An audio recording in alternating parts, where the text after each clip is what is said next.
So welcome to our Advances in Dementia Research webinar series that is presented to you by the Toronto Dementia Research Alliance in partnership with the Alzheimer Society of Toronto.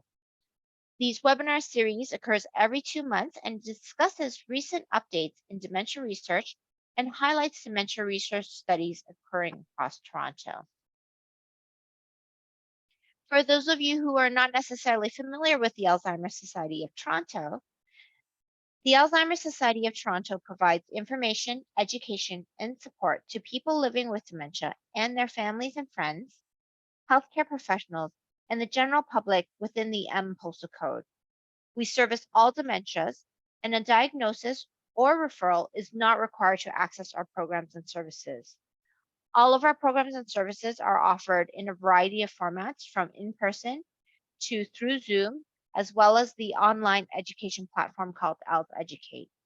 If you wish to learn more about what we have to offer each month, please do visit our website at www.alz.to and take a look at our calendar of events for upcoming offerings. I'd now like to introduce to you a little bit about our partner, the Toronto Dementia Research Alliance. Established in 2012, the Toronto Dementia Research Alliance, or the TDRA, is a collaboration among the University of Toronto, Baycrest, the Centre for Addiction and Mental Health, Ontario Shores Centre for Mental Health Sciences, Sunnybrook, Unity Health Toronto, and the University Health Network. Together with its partners, the TDRA aims to strengthen the link between basic science and clinical research to better understand, prevent, and treat dementia. So I'd like to hand this off to Natalie Dren from the TDRA to tell you a little bit more. Great, thanks, Julie. If we can move to the next slide. So TDRA partnered with AST on an initiative to try to make research more accessible to everyone.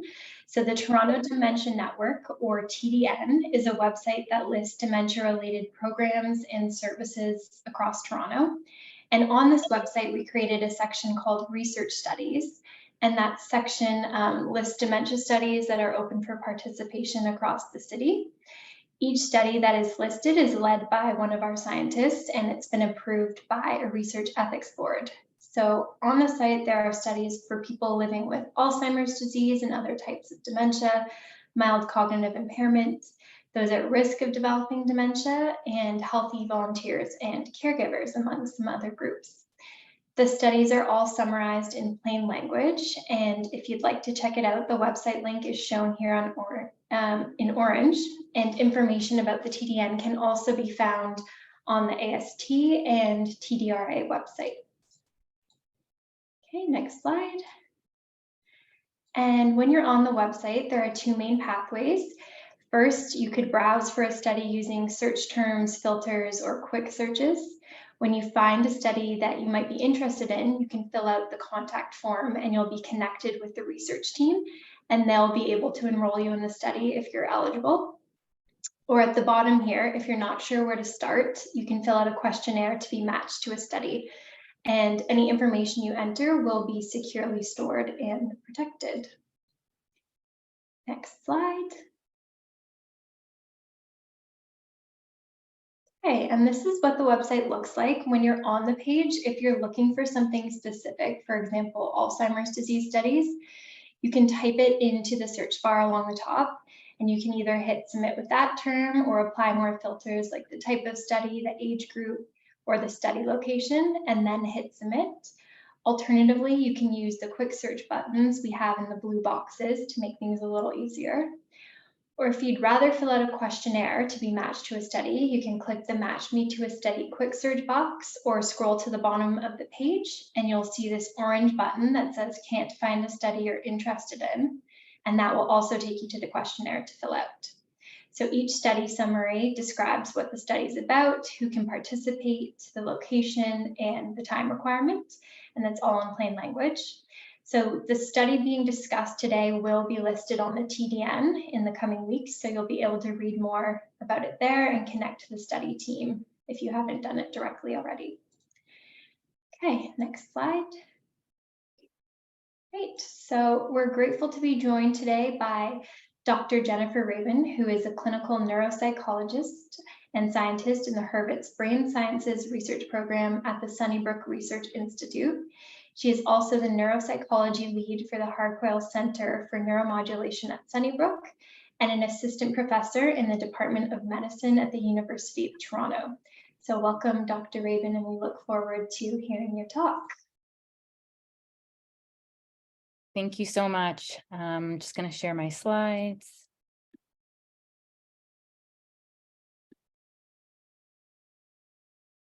Okay, how's that?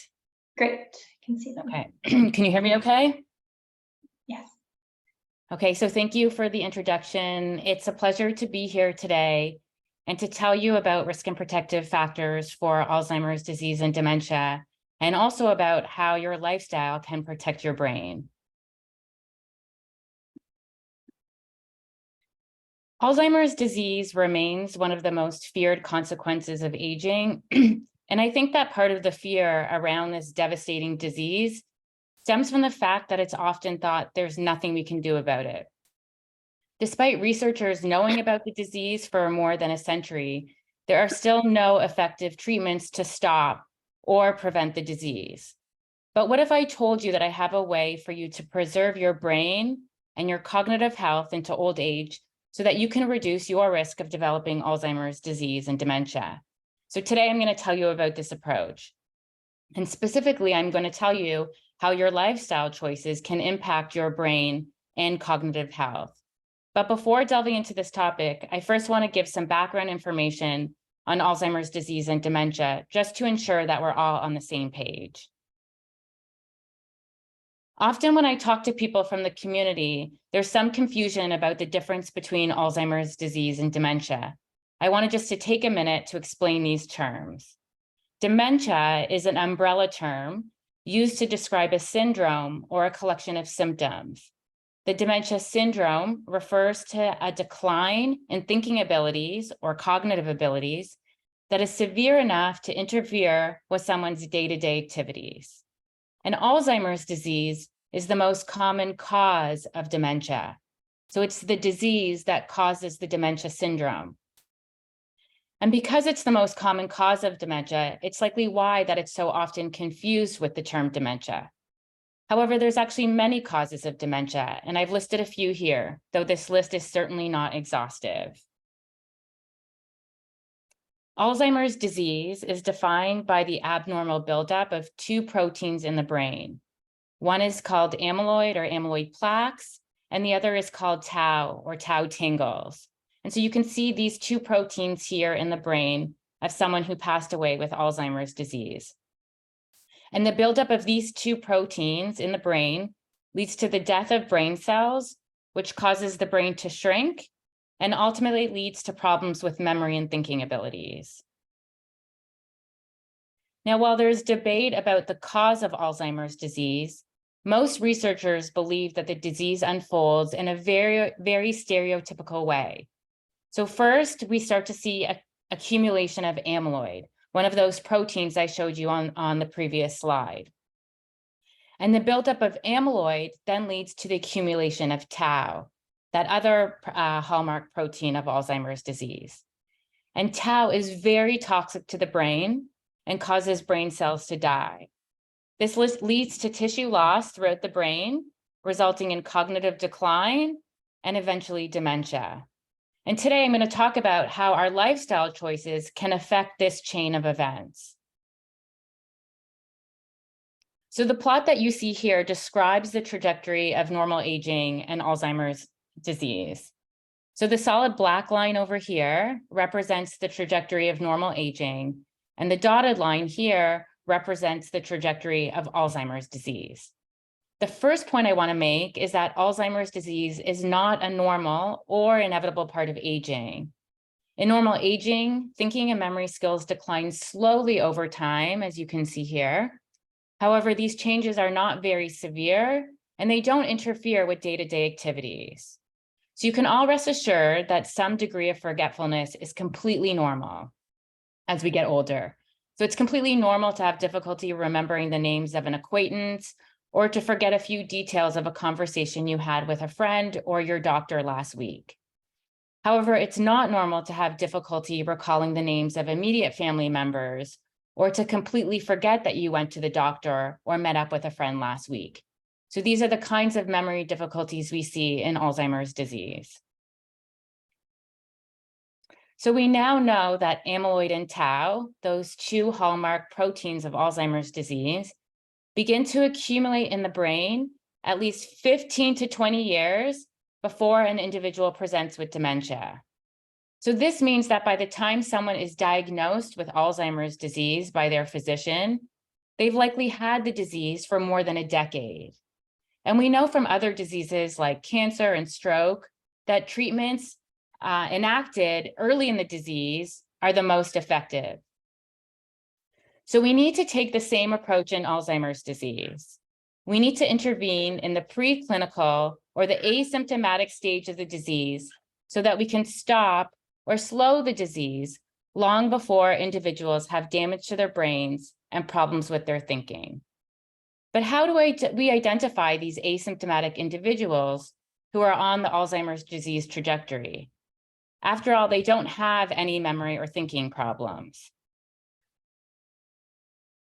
In the last decade or so, several PET tracers were developed, PET tracers are an imaging technique that now allow for amyloid and tau to be visualized in the human brain. And the development of these neuroimaging tracers have really been a game changer for the field. And this is because we can now know whether someone has Alzheimer's pathology in their brain long before they start showing symptoms. So the images that I'm showing you here are images of amyloid PET scans. The image on the left is a healthy older adult who has no amyloid in their brain. And the image over here is a patient with Alzheimer's disease who has a head full of amyloid. And you can see that by the warm colors here. Now, the image in the middle here is an older adult who has no memory symptoms, but who has elevated levels of amyloid in their brain. So you can see that the pattern of amyloid is somewhat similar to the patient who has Alzheimer's disease. And this is what we call preclinical Alzheimer's disease or asymptomatic Alzheimer's disease, when you have a head full of amyloid in your brain, and yet you don't have any memory or clinical symptoms yet. And this is a stage of the disease that I'm very interested in. I also wanted to mention that researchers are getting closer to be able to detect amyloid and tau in the blood. And the hope is that in the near future, we'll have blood tests for Alzheimer's disease, but we're still a ways away from this.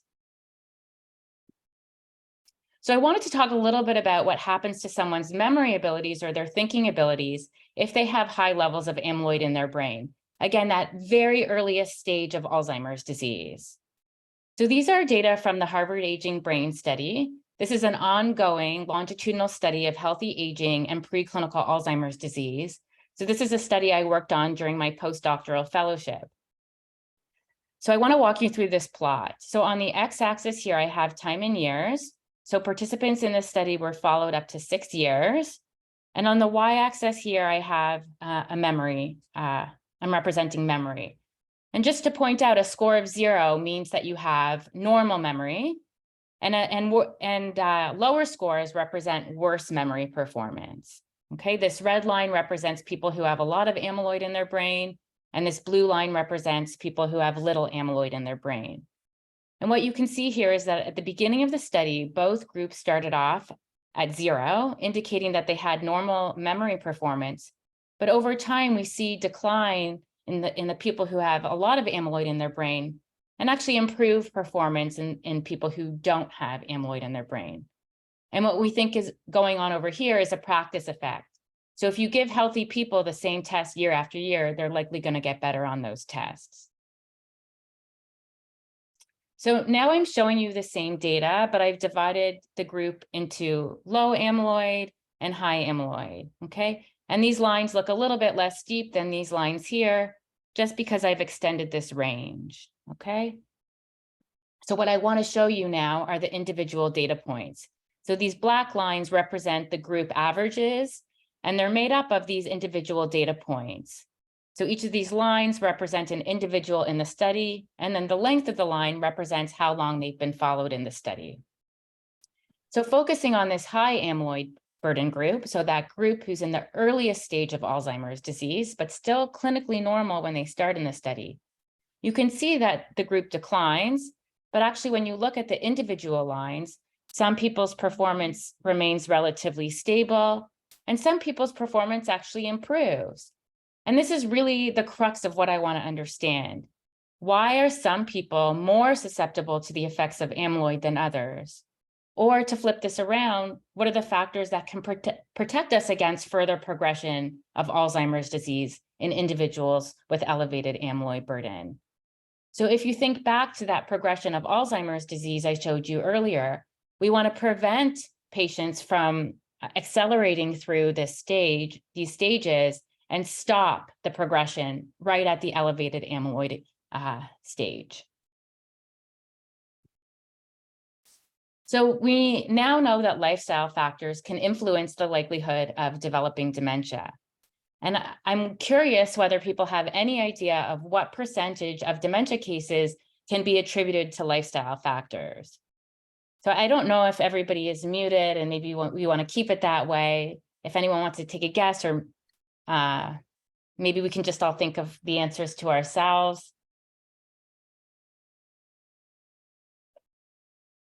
Okay, so I'll provide the answer, but hopefully you've given it some thought. So the answer is 40. So what this means is that 40% of dementia cases could potentially be prevented through lifestyle changes. And I think this is pretty amazing to think about, that 40% of cases could be prevented based on people's lifestyle choices. So today I want to talk about the risk factors that can influence the likelihood of developing Alzheimer's disease. So what is a risk factor? A risk factor is something that increases your chances of developing a condition like Alzheimer's disease. And we know that there are many risk factors for Alzheimer's disease, and I've listed some of them here, but there are many others.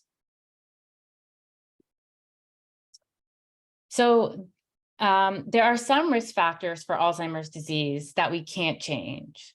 This includes our age and our genetics. So we've known for a long time that older age and certain genetic factors can increase the likelihood of developing dementia and Alzheimer's disease. However, I'm most interested in the risk factors that we can potentially change or control. And as you recently learned, 40% of dementia cases are linked to modifiable risk factors that we have the potential to change. So today in my talk, I'm going to focus on some of those modifiable risk factors. Okay, I'm going to start with vascular health. So vascular conditions refer to a group of conditions that affect the blood vessels, which are responsible for transporting blood throughout the body and also the brain.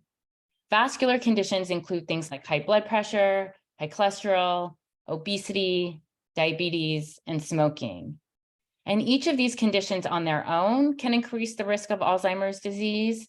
And when they present together, they can actually increase risk in an exponential manner. So how do vascular conditions lead to dementia?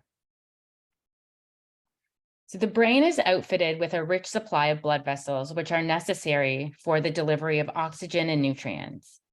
And it's estimated that the adult human brain contains approximately 400 miles or 644 kilometers of blood vessels. And the further and deeper into the brain the blood vessels penetrate, the smaller they become. And these small blood vessels are incredibly vulnerable to vascular conditions. And with extended exposure to vascular conditions, these vessels can start to harden and thicken. This in turn can reduce blood flow to the brain, causing brain cells to die, which in turn affects memory and thinking abilities. So in one of our studies, we wanted to examine the impact of poor vascular health on memory and thinking abilities in individuals who are in this earliest stage of Alzheimer's disease, okay? So individuals who have elevated amyloid in their brains, but again, who have no clinical symptoms. And specifically, we wanted to see whether poor vascular health speeds up the chain of events I showed you earlier. So these are also data from the Harvard Aging Brain Study, and I'm going to walk you through these results. So again, on the x-axis, I have time in years up to 6 years, And on the y-axis, I have a measure of cognition or a measure of thinking abilities. Okay, the blue line represents participants who had good vascular health, and the red line represents people who had poor vascular health. So people with a lot of those vascular conditions I was telling you about, high blood pressure, obesity, diabetes, and smoking. And what you can see from this plot is that, again, we see both groups start off at 0, indicating that they're normal when they enter the study in terms of their cognition. But over time, we see very steep decline in the individuals who have high amyloid and also poor vascular health, okay? And you see almost no decline in the group who has high amyloid, but good vascular health.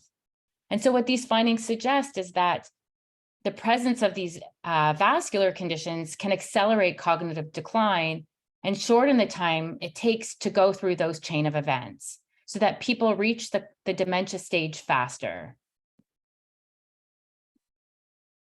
So the next thing we wanted to do in the study was to see whether any of the individual vascular conditions were driving the association with cognitive decline I showed you on the previous slide. And when we looked at this, we found that every single vascular condition we looked at predicted cognitive decline, suggesting that even the presence of one of these conditions can have detrimental effects on our memory and thinking abilities. Now, the good news is that we know how to treat these conditions. We've actually known this for a really long time.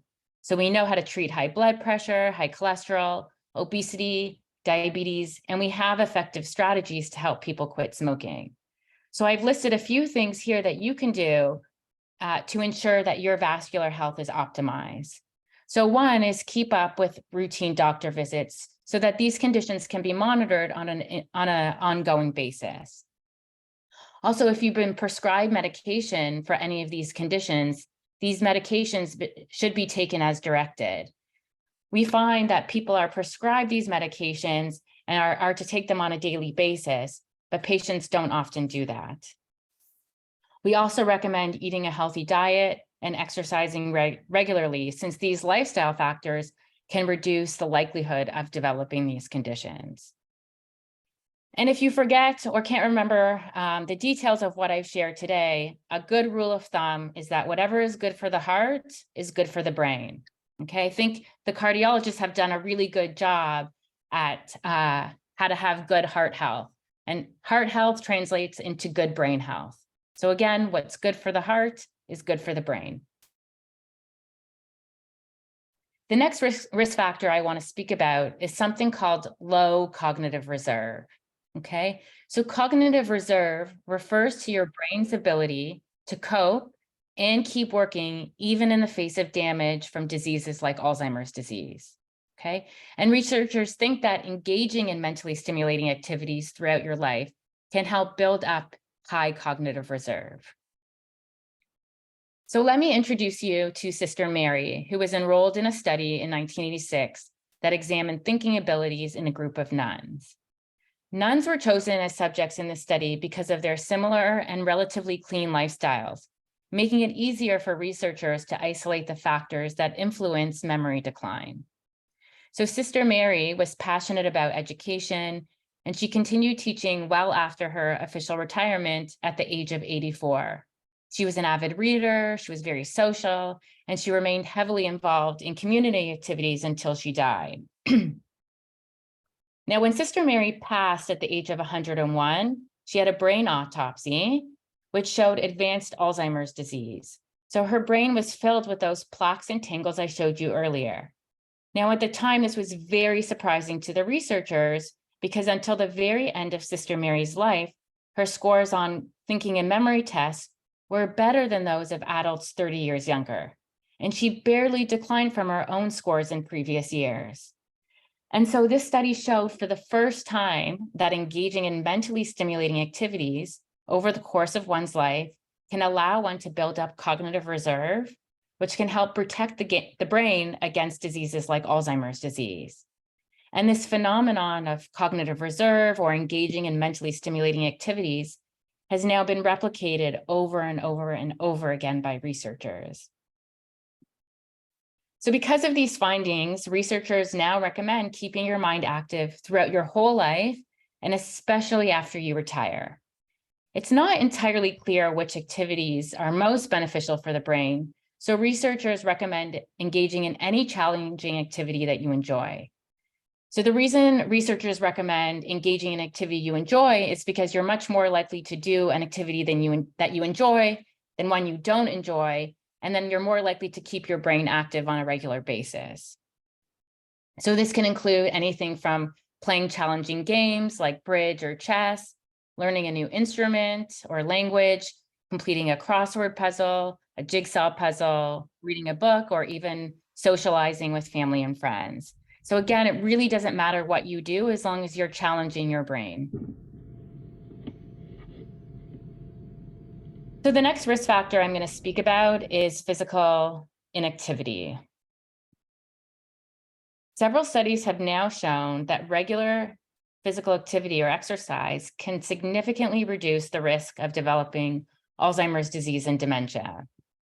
So what we wanted to do is to build on these findings and investigate whether physical activity benefits older adults who already have some of those Alzheimer's changes in their brains. So specifically, we addressed this question in individuals with elevated amyloid in their brains. Okay, and this was determined by an imaging scan, a PET scan.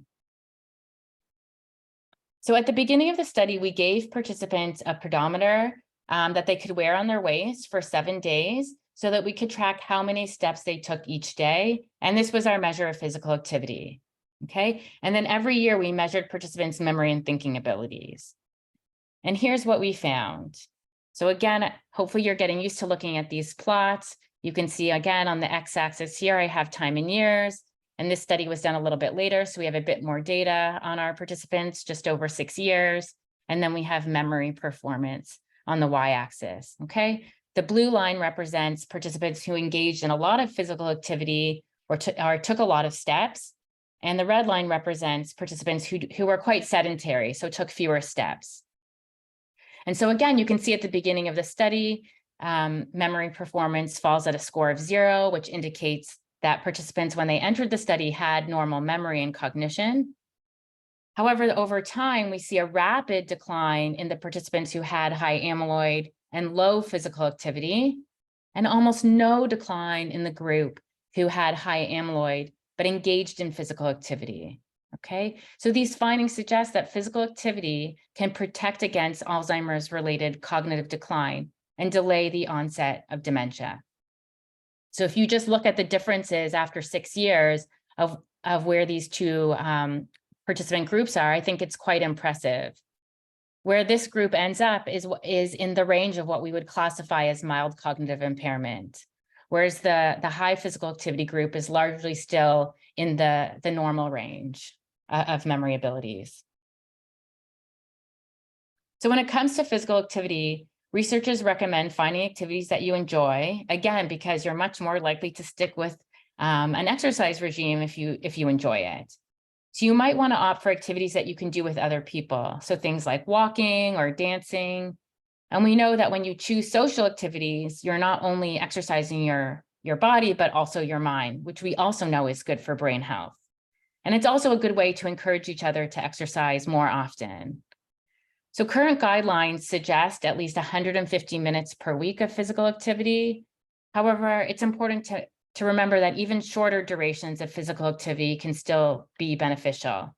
In fact, researchers have shown that as little as 10 minutes of physical activity can have protective effects on overall health and on brain health. So things you can do are parking farther away from an entrance or taking the stairs instead of the elevator. So even simple things like that can help you get in your 10 minutes of physical activity. So another risk factor I wanted to talk about is poor sleep. So I think all of us know that a bad night's sleep can impair our ability to think clearly the following day.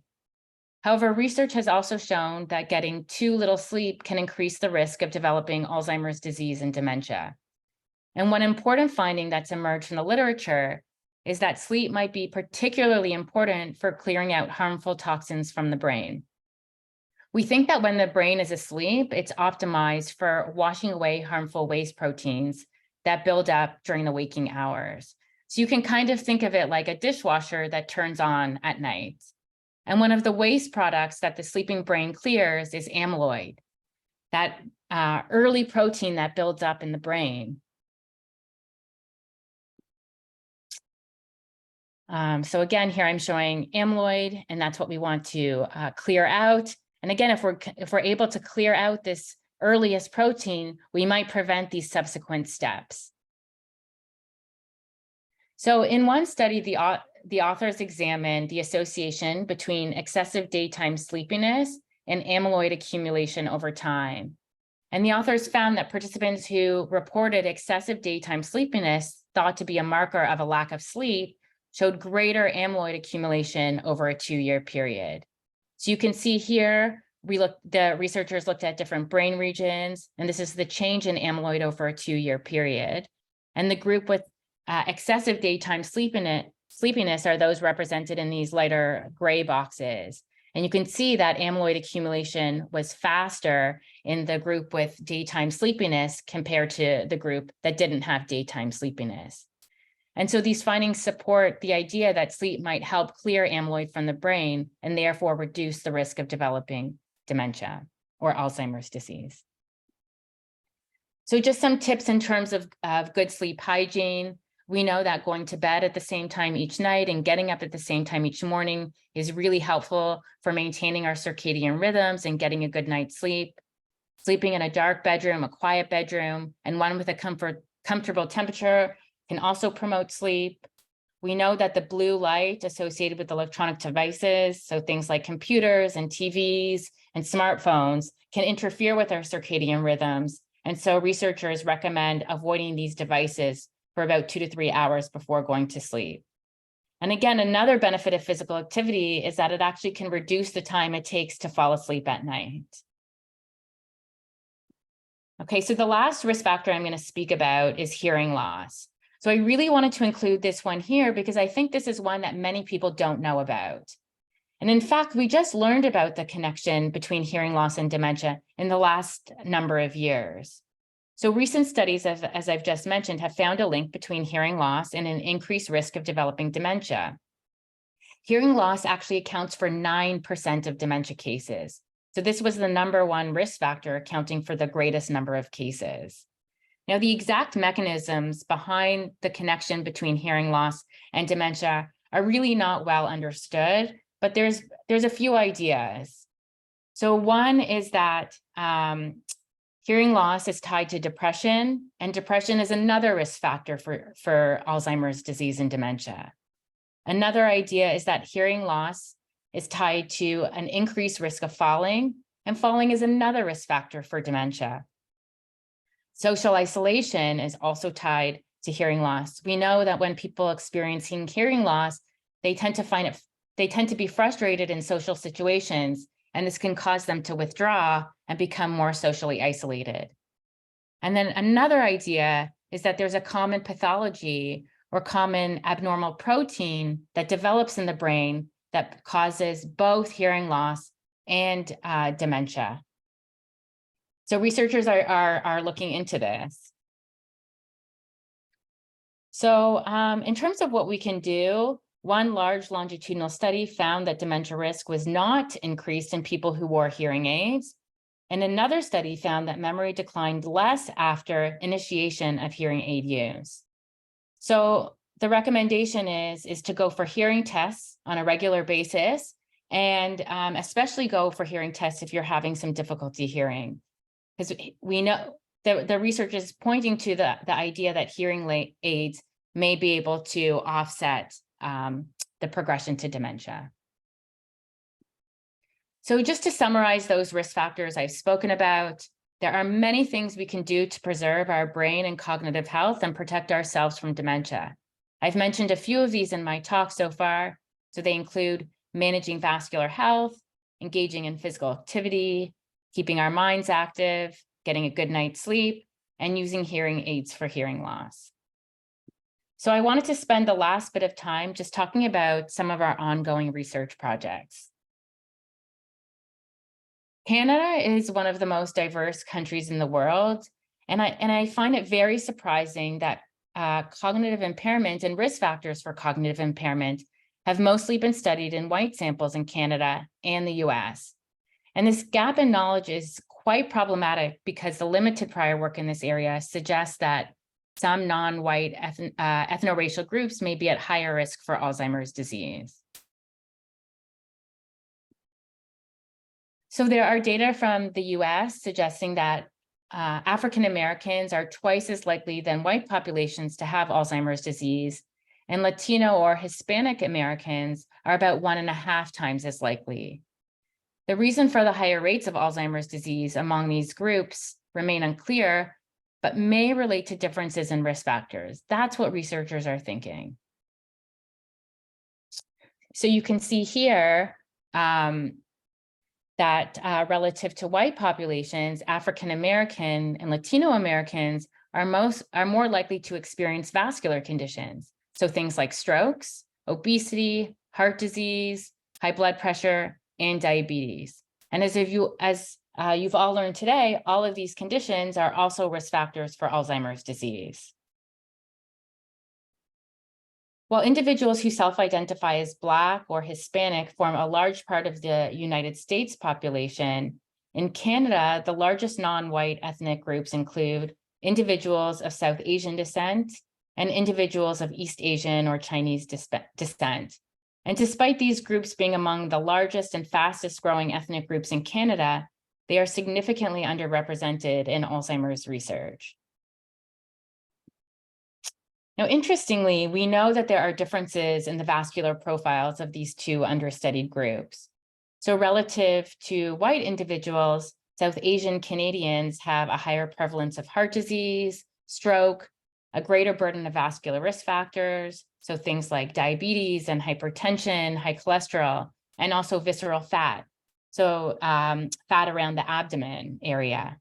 And in contrast, East Asian Canadians have a lower burden of vascular risk factors compared to white individuals. However, they are at higher risk of hemorrhage or bleeds in the brain, and they're also more susceptible to higher blood pressure. However, when I went to literature to see whether these risk factors translate into higher rates of Alzheimer's disease and dementia, there were no statistics. And that was really surprising to me, especially given the amount of data we have on non-white ethnic groups in the United States.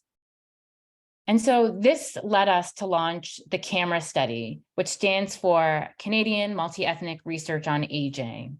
Okay, and this study is carried out in collaboration with Maged Gubron, who's an imaging scientist at Sunnybrook, and also Sandra Black, a world-renowned neurologist also at Sunnybrook. And the aim of the study is to better understand aging and risk factors for Alzheimer's disease through an inclusive lens that captures Canadians from different backgrounds, particularly those that have been understudied. So for the study, we're recruiting 100 East Asian and Chinese individuals, 100 South Asian individuals, and 100 white individuals. We're looking for participants who are between the ages of 55 and 85 who don't have significant memory problems. So again, that we can study the very earliest changes in memory and thinking abilities.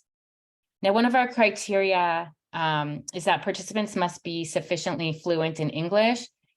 And this is for consent purposes, so consenting to the study procedures and also understanding test instructions. The hope is that as we move further in this study, we'll be able to do some of the testing in other language to accommodate more people. And then participants in the study will be followed for 5 years. And this is really important because that's how we get our best data, by following people over time and seeing what happens over a period of time, as opposed to just bringing people in on a single occasion. So this is what our study looks like. So people are followed over 5 years. In the first year, participants come in for 2 in-person visits at Sunnybrook. And then in year 2, we do some remote questionnaires. In year 3, we repeat what was done at year 1. Year 4, again, we're doing remote testing, just some questionnaires. And in year 5, we're again repeating what we did in year 1. And so really this only involves coming in 3 separate years for a total of 6 visits over the 5 years. So in this study, we're asking participants to undergo the following. So a brain MRI, and this will allow us to look at some of the very earliest brain changes that occur. We're hoping to take blood in all participants so that we can look at changes in vascular profiles, so things like cholesterol, and also look at those Alzheimer's proteins in the blood that are now just gaining traction in the research community. We're going to look at blood pressure and weight, and also give participants a watch like this so that we can track their sleep and physical activity. Participants will do a hearing test because as you've learned today, hearing is a significant risk factor for Alzheimer's disease and dementia. Participants will complete a number of memory and thinking tasks. And then we have a lot of questionnaires so that we can better understand participants' backgrounds, gain information on risk factors, their lifestyle choices, and so on.